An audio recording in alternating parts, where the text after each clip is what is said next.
कई वर्षों से ईरान रूस को हथियार, खासकर शाहिद ड्रोन सप्लाई कर रहा है। ये हथियार शैडो फ्लीट के जहाजों से कैस्पियन सागर के गुप्त रास्तों से पहुंचते हैं। अब यूक्रेन तंग आ चुका है। यूक्रेन ने रूस जा रहे ईरानी जहाजों पर ड्रोन हमला कर गुप्त हथियारों के रास्ते को आग के गोले में बदल दिया। लेकिन यह कहानी हमलों से बड़ी है। यहाँ हम दो युद्धों का एक में मिलना देख रहे हैं। रूस, ईरान, यूक्रेन और अमेरिका अब एक ऐसे संघर्ष में शामिल हैं जो पूरी दुनिया में फैला हुआ है।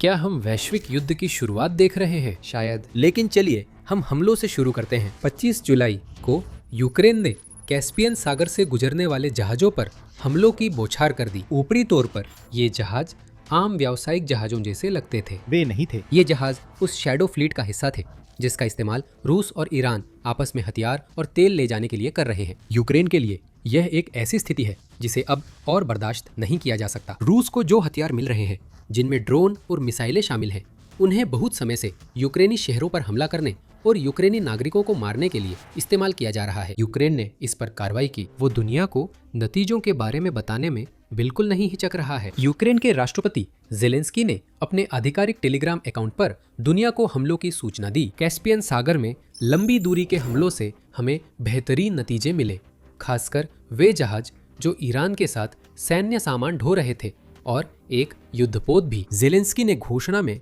येकातेरिनबर्ग की ट्यूमेन रिफाइनरी पर हमलों, रोस्टोव ऑन डॉन के ईंधन और स्नेहक गोदाम पर हमले और किरोव के एक उद्यम पर ड्रोन हमले का विवरण दिया, जो उन हथियारों के पुर्जे बनाता है जिन्हें रूस यूक्रेन पर दागता है। ज़ेलेंस्की ने कहा कि अंतिम हमला लगभग 1200 किलोमीटर की दूरी से किया गया था। यह दिखाता है कि यूक्रेन के हमले कितनी दूर तक जा सकते हैं। यहाँ सबसे ज्यादा चर्चा ईरान के जहाजों की है। यूक्रेन ने रूस के अलावा किसी और देश पर हमला किया है। ये बहुत बड़ी बात है क्योंकि इसका मतलब है कि दो अलग अलग युद्ध अब एक में मिल गए हैं और ये एक वैश्विक स्तर के संघर्ष के लिए दरवाजा खोलता है। हमलों की फुटेज बहुत कुछ बताती है। यूक्रेन ने कास्पियन सागर में 3 जहाजों पर हमला किया जिनमें कम से कम 2 ईरान से हथियार ले जा रहे थे। वे जहाज बिग ए और पोर्ट ओलिया 2 भले ही रूसी झंडा लिए हों, लेकिन वे ईरानी सामान से भरे हुए थे और हर मायने में वे ईरान के लिए उतने ही महत्वपूर्ण थे और अपनी कमजोर होती अर्थव्यवस्था को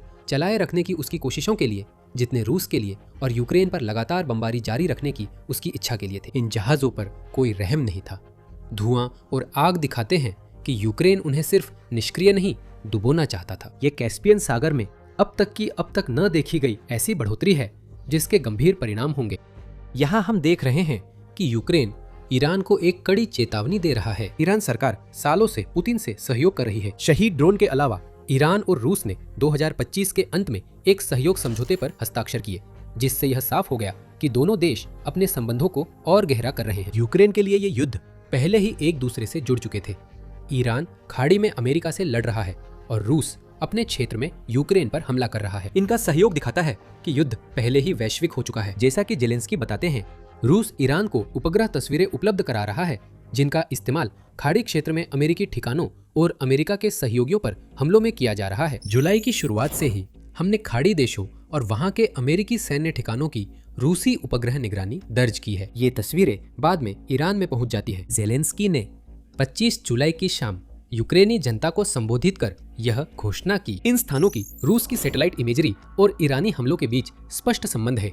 हमलों से पहले, उनकी तैयारी के दौरान और बाद में नुकसान का आकलन करने के लिए सिर्फ 19 और 20 जुलाई को ही 4 एयरबेस रूसी सैटेलाइट्स के क्षेत्र में आ गए, जिनमें 2 बहरीन में, 1 जॉर्डन में और 1 कुवैत में था। तो यूक्रेन का तर्क स्पष्ट है। ईरान पहले से शामिल था और यूक्रेन ने तय किया है कि वह शैडो फ्लीट जहाजों का जवाब आग से देगा। हम बाद में उन तर्कों की गहराई में जाएंगे, लेकिन यहाँ ज़ेलेंस्की के बयान में जो दिलचस्प है वो ये है कि वो संदेश ईरान को नहीं और यहाँ तक कि रूस को भी नहीं, बल्कि संयुक्त राज्य अमेरिका को भेज रहे हैं। यूक्रेन अमेरिका को साफ बता रहा है कि ईरान के खिलाफ युद्ध पश्चिम और उसकी मूल्यों की रक्षा के लिए है, उन देशों से जो उन्हें नष्ट करना चाहते हैं। इन हमलों में एक झटका देने वाला तत्व है जिसकी गूंज व्हाइट हाउस के गलियारों तक पहुंच गई है। टेलीग्राफ के डिप्लोमेटिक एडिटर जो बांस के अनुसार कैस्पियन सागर में ईरानी मालवाहक जहाज यूक्रेन के लिए स्पष्ट लक्ष्य नहीं है। इन जहाजों पर हमला करके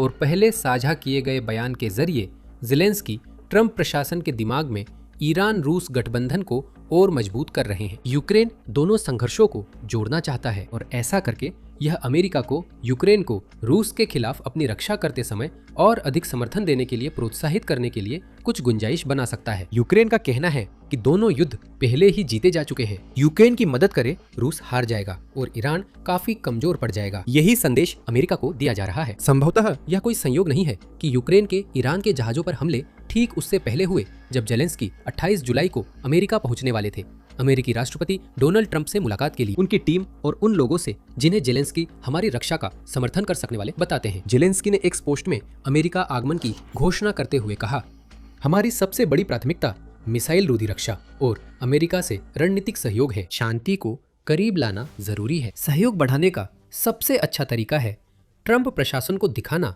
कि दोनों अलग दुश्मन असल में एक ही साझा दुश्मन है। जहां तक ईरान की बात है, उसकी सरकार बहुत नाराज है। यूक्रेन के कैस्पियन सागर हमलों के बाद ईरान के विदेश मंत्री अब्बास अराक्ची ने सोशल मीडिया पर यूक्रेन की कड़ी आलोचना की। जेलेंस्की ने ईरानी वाणिज्यिक पोत पर हमला किया, एक नाविक मारा गया। अराक्ची ने कहा कि यह संयुक्त राष्ट्र चार्टर का खुला उल्लंघन है जो इजराइल के कहने पर यूरोप को उसके युद्ध में घसीटने के लिए किया गया। उन्होंने स्पष्ट किया कि ईरान कीव के मुफ्तखोर की कार्रवाई का जवाब देगा। दूसरे शब्दों में कहें तो ईरान किसी तरह की प्रतिक्रिया की योजना बना रहा है। क्या प्रतिक्रिया होगी देखना बाकी है। अराक्ची के शब्द शायद जानबूझकर अस्पष्ट हैं। ईरान खाड़ी क्षेत्र में अमेरिका से लड़ाई के कारण हाथ बंधे हुए हैं। यूक्रेन ने ईरानी धमकी को खारिज करते हुए कहा है कि कार्गो जहाजों पर हमले पूरी तरह वैध थे। यूक्रेन के विदेश मंत्री आंद्री सिबिहा ने 27 जुलाई को एक्स पर ईरान को यूक्रेन का रुख स्पष्ट करते हुए कहा, ईरान की धमकियां अनुचित है। तेहरान सरकार यूक्रेन के खिलाफ रूसी आक्रामकता में साझेदार है। तेहरान की सरकार मॉस्को के आपराधिक युद्ध को ऐसे हथियारों से बढ़ावा दे रही है जिनसे 2022 से यूक्रेनियनों की मौत हो रही है। सिबिहा ने जोड़ा कि ईरान को इस सब में खुद को पीड़ित दिखाने का कोई अधिकार नहीं है और न ही उसे यूक्रेन के खिलाफ संयुक्त राष्ट्र की कार्रवाई की धमकी देने का हक है। फिर से बात यूक्रेन की मूल दलील पर ही आकर टिकती है। ईरान शुरू से रूस के साथ इस युद्ध का हिस्सा रहा है। यूक्रेन ने ईरान को सिखा दिया कि यह विचार कितना बुरा है। तनाव अप्रत्याशित स्तर तक बढ़ गया है। यूक्रेन और ईरान के दोनों युद्ध, जिनमें दर्जनों देश पहले ही या तो मदद दे रहे हैं या हमलों से सीधे प्रभावित हो रहे हैं, अब और बढ़ रहे हैं। आगे क्या होगा यह वैश्विक घटनाओं के लिए अहम हो सकता है। गहराई में जाने से पहले याद दिला दूं कि आप मिलिट्री शो देख रहे हैं। साथ ही यूक्रेन ने क्या किया और उसने इन जहाजों पर हमला क्यों किया यह भी जानेंगे। हम ये शो इसलिए बनाते हैं ताकि समझा सके कि असली ताकत कैसे चलती है। तो सुनिश्चित करें कि आपने सब्सक्राइब किया है और नोटिफिकेशन चालू किए है ताकि आप हमारे और वीडियो देख सके। इससे पहले कि हम और गहराई में जाएं कि इसका भविष्य पर क्या असर पड़ेगा, एक सवाल है जिसका जवाब देना जरूरी है। यूक्रेन ने कैस्पियन सागर में शैडो फ्लीट के मालवाहक जहाजों पर हमला कैसे किया? जैसा नाम है शैडो फ्लीट, ये जहाज छुपे हुए ही होने चाहिए थे। वे ट्रांसपॉन्डर बंद कर गुप्त रास्तों का उपयोग करते हैं ताकि अभी जो हुआ वैसा कुछ न हो। हम उतने ही हैरान होंगे कि यूक्रेन हमला करने में सफल रहा। ये यूक्रेन के शानदार खुफिया नेटवर्क और उपकरणों की वजह से संभव हुआ, जिससे वो कैस्पियन सागर में शैडो फ्लीट के जहाज ट्रैक कर सकता है। खुफिया मोर्चे पर Ukraine war and sanctions project का हिस्सा है, जो मूल रूप से लक्ष्यों का एक विशाल डेटाबेस है जिन्हें यूक्रेन के खिलाफ रूस के आक्रामक अभियान का हिस्सा माना गया है। यह database open source data Ukraine के साझेदारों की प्रतिबंधित जहाजों की जानकारी और सैटेलाइट इमेजरी एकत्र करता है ताकि यूक्रेन को संभावित लक्ष्यों की सूची मिल सके। बिग ए और पोर्ट ओलिया दोनों डेटाबेस में हैं। आप उन्हें खोजकर जहाजों की जानकारी और उनके लक्षित होने के कारण जान सकते हैं। उन बंदरगाहों की सूची मिलेगी जहां वे गए थे और यहाँ तक कि उन झंडों के बारे में भी जानकारी मिलेगी जिनके तहत वे छुपे रहने की कोशिश करते हुए यात्रा करते हैं। तो यूक्रेन जानता था कि उसे किस पर हमला करना है, लेकिन यूक्रेन को अभी भी इन संदिग्ध जहाजों को ढूंढना था जब वे कैस्पियन सागर में यात्रा कर रहे थे। यहाँ जो हुआ हो सकता है वह यह है कि यूक्रेन ने अब तक जो भी डेटा इकट्ठा किया था उसे फिनलैंड से प्राप्त एक विशेष सिंथेटिक एपर्चर रडार के उपयोग के साथ जोड़ दिया। वह रडार जून 2022 में यूक्रेन के लोगों की क्राउड फंडिंग से संभव हुआ था। उन्होंने शुरू में तुर्की से बैरक्टर ड्रोन खरीदने के लिए तय $13 मिलियन से भी ज्यादा रकम 3 दिनों में जुटा ली थी। जब तुर्की को इसके बारे में पता चला तो उन्होंने यूक्रेन को ड्रोन दान कर दिए, जिससे $18 मिलियन बच गए, जिनका इस्तेमाल यूक्रेन ने एक जासूसी सैटेलाइट खरीदने के लिए किया जिसे वे टारगेट्स की मूवमेंट ट्रैक करने के लिए इस्तेमाल कर सकते हैं।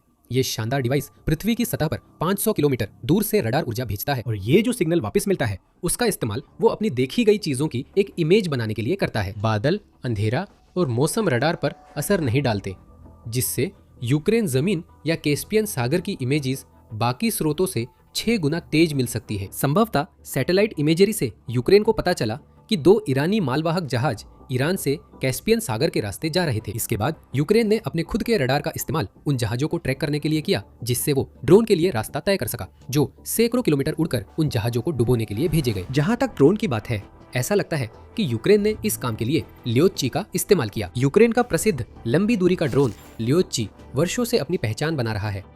1000 किमी से ज्यादा रेंज और 75 किलोग्राम वारहेड ले जाने की क्षमता सहित इसकी रेंज और फायर पावर इतनी है कि यह कैस्पियन सागर तक पहुंच सकता है और उसमें से गुजरने की कोशिश करने वाले किसी भी जहाज में छेद कर सकता है। लियोच्ची में एक नेविगेशन सिस्टम होने का भी माना जाता है, जिसमें आर्टिफिशियल इंटेलिजेंस शामिल है, जिससे इलेक्ट्रॉनिक युद्ध प्रणालियों के लिए इसे रास्ते से भटकाना काफी मुश्किल हो जाता है। दिलचस्प बात यह है कि यूक्रेन इस ड्रोन को क्रूज मिसाइल कैरियर बना रहा है। 21 जुलाई की यूनाइटेड 24 मिशन मीडिया रिपोर्ट के मुताबिक यूक्रेन ने हाल ही में लियोच्ची का ऐसा वर्जन दिखाया है जो 4 कॉम्पैक्ट एयर लॉन्च्ड क्रूज मिसाइलें ले सकता है। इस ड्रोन को मानव रहित बॉम्बर बना दिया गया है। ये वही लियोच्ची वर्जन नहीं था जो ईरान और रूस के जहाजों पर इस्तेमाल हुआ था। कामिकाजे ड्रोन ने नुकसान पहुंचाया, लेकिन यह देखना दिलचस्प है कि यूक्रेन के पास रूस के खिलाफ अपनी जंग के भविष्य के लिए और अब जो ईरान के साथ बढ़ता हुआ संघर्ष दिख रहा है उसके लिए क्या योजनाएं हैं। अब सवाल है, क्या कैस्पियन सागर पर यूक्रेन के हमले का तर्क ईरान से लड़ाई टालने के लिए काफी है, या फिर क्या ईरान अपने बदले की धमकियों को अंजाम देने के लिए पूरी तरह तैयार है? हम जानते हैं कि यूक्रेन ने ऐसा क्यों किया। ईरान और रूस के बीच सप्लाई लाइन अच्छी तरह स्थापित है और कैस्पियन सागर वही जगह है जहां से ईरान से रूस की ओर जाने वाले ज्यादातर ड्रोन गुजरते हैं। एक संदेश भेजा गया था, अब समुद्र शैडो फ्लीट जहाजों के लिए सुरक्षित नहीं है। यूक्रेन चाहता है कि ईरान रूस के साथ सहयोग के जोखिम पर विचार करे। शायद इसका उद्देश्य दोनों देशों के बीच संबंध तोड़ना है, या कम से कम इतना नुकसान पहुंचाना है कि ईरान को अपना समर्थन वापस लेने के लिए मजबूर किया जा सके। लेकिन जैसा कि हमने पहले बताया, इसमें समय का भी ध्यान रखना जरूरी है। यूक्रेन का हमला ऐसे वक्त हुआ है जब अमेरिका यूक्रेन संबंध ट्रंप के दूसरे कार्यकाल में सबसे मजबूत है। यूक्रेन को रूसी शैडो फ्लीट पर फिर हमला करने का मौका मिला। ये पिछले 1 महीने में यूक्रेन के लिए एक स्पष्ट प्राथमिकता रही है, क्योंकि काले सागर और अजोव सागर में ड्रोन हमलों की एक लहर ने इन दोनों समुद्रों में लगभग 200 ईंधन टैंकर, मालवाहक जहाज और टग बोट्स को नष्ट कर दिया है। यूक्रेन कास्पियन सागर में अपनी कार्रवाई को शायद यूक्रेन युद्ध का विस्तार मानता है, न कि ऐसा नया मोर्चा जो 2 अलग अलग युद्धों को जोड़ दे। ईरान इसे अलग नजरिए से देख सकता है। इसी कारण क्षेत्रीय संघर्ष बड़े युद्ध में बदल सकते हैं। ईरान के लिए यूक्रेन द्वारा नष्ट की गई शैडो फ्लीट केवल साधारण जहाज नहीं है जिन्हें आसानी से बदला जा सके। दोनों जहाजों में ईरान के वे हथियार थे जिन्हें रूस को बेचकर उसकी अर्थव्यवस्था को सहारा दिया जा सके। कैस्पियन सागर ईरान के लिए जीवन रेखा है, क्योंकि वह अमेरिका के बमबारी अभियानों और होर्मुज जलडमरू मध्य की नाकेबंदी का सामना करने की कोशिश कर रहा है, जिनका मकसद ईरान की अर्थव्यवस्था को पंगु बनाना है। ईरान में अमेरिकी हमले चर्चा में है, लेकिन असली असर ईरान से तेल प्रवाह सीमित करने की कोशिशों से है, जिससे ईरानी शासन अमेरिकी दबाव के आगे झुकने पर मजबूर हो सकता है। ऑपरेशन एपिक फ्यूरी के दौरान अमेरिका ने कहा कि होर्मुज में जवाबी नाकेबंदी से ईरान को रोजाना $500 मिलियन का नुकसान हो रहा है। 5 जून को अल जजीरा ने बताया कि ईरान अब अमेरिका के साथ युद्ध से पहले के मुकाबले छठे हिस्से से भी कम तेल निर्यात कर रहा है। कच्चे तेल का निर्यात 6 सालों में सबसे कम है, जिससे ईरानी अर्थव्यवस्था में लगभग $6 अरब का बड़ा घाटा आई है। ईरान इंटरनेशनल ने ईरान के गैर तेल व्यापार के लिए भी यही बताया है, ये बताते हुए कि होर्मुज नाकेबंदी से आखिरकार सबसे ज्यादा नुकसान ईरान को ही हो रहा है। चैनल ने चीन के साथ गैर तेल व्यापार की ओर इशारा किया, जो मार्च से जून 2026 में $830 मिलियन था। ये 2025 की समान अवधि से 75% कम है, जब $3.3 बिलियन दर्ज हुए थे।